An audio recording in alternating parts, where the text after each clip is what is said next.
বন্ধুরা আসসালামু আলাইকুম। আমি আমার বোনের বাড়িতে বেড়াইতে আসছি। আমার বোনের বাড়ির সামনে নতুন রাস্তা হইতেছে। আগে এই রাস্তাটা ছিল না, অনেক সমস্যা হইতো চলাফেরা, বর্ষার মধ্যে অনেক পানি থাকতো। এখন এই নতুন রাস্তাটা হওয়ার কারণে অনেক সুন্দর হয়েছে, তাই আমি এই রাস্তাটা দিয়ে একটু হাইটে বেড়াইতেছি আর দেখতেছি কত সুন্দর রাস্তা হয়েছে। এখানে বন্যার মধ্যে পানি থই থই করতো বর্ষাকালে। আর এই যে আশেপাশে প্রাকৃতিক দৃশ্য দেন কত সুন্দর। যখন ধান উঠায় তখন অনেক সুন্দর দেখা যায়, সবুজে সবুজে ভরা যখন ধান লাগায়।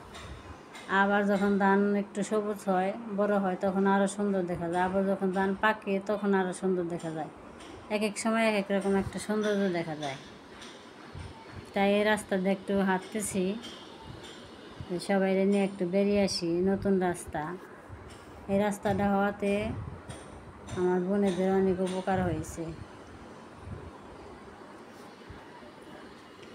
এই যে আমি একটু সামনের দিকে এগিয়ে যাইতেছি, একটু নামার দিকে যাইতেছি।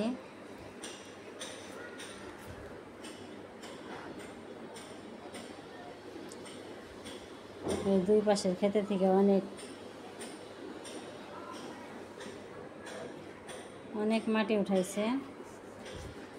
এই যে অনেক মানুষের যে দিক দিয়ে আসা যাওয়া করে, এখন মানুষের ওই দুপের চকে যাওয়ার অনেক সুবিধা হয়েছে।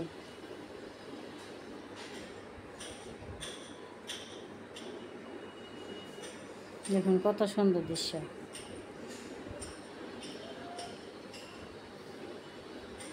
এখান থেকে ঘোড়ার গাড়িতে আগে ধান আনতো, এখন ভ্যান দিয়েও আনতে পারে।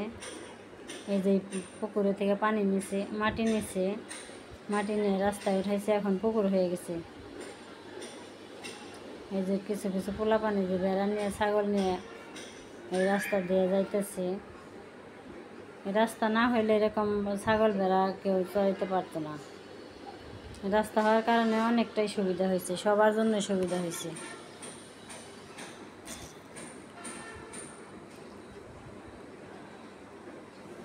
ওই বিলের ওইদিকে ধান উঠায়, তখন একবার পানিতে ভরে যায়, এই জন্য ওইখান থেকে ঘোড়ার গাড়িতে ধান আনতে পারে।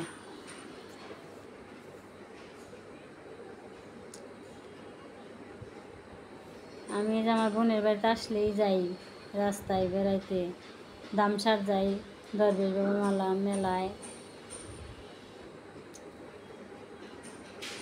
এই দেখুন ধান কত সুন্দর।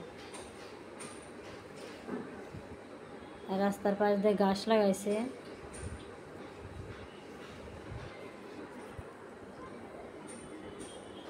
ওই যে ঘাসের মধ্যে পানি দিতেছে। বন্ধুরা, আমার আজকের ভিডিও এই পর্যন্তই। ভিডিওটা কেমন লাগলো সবাই কমেন্টস করবেন। বোনের ভালো থাকবেন, সুস্থ থাকবেন। বোনের নাতি আল্লাহ হাফেজে পানি দিতেছে।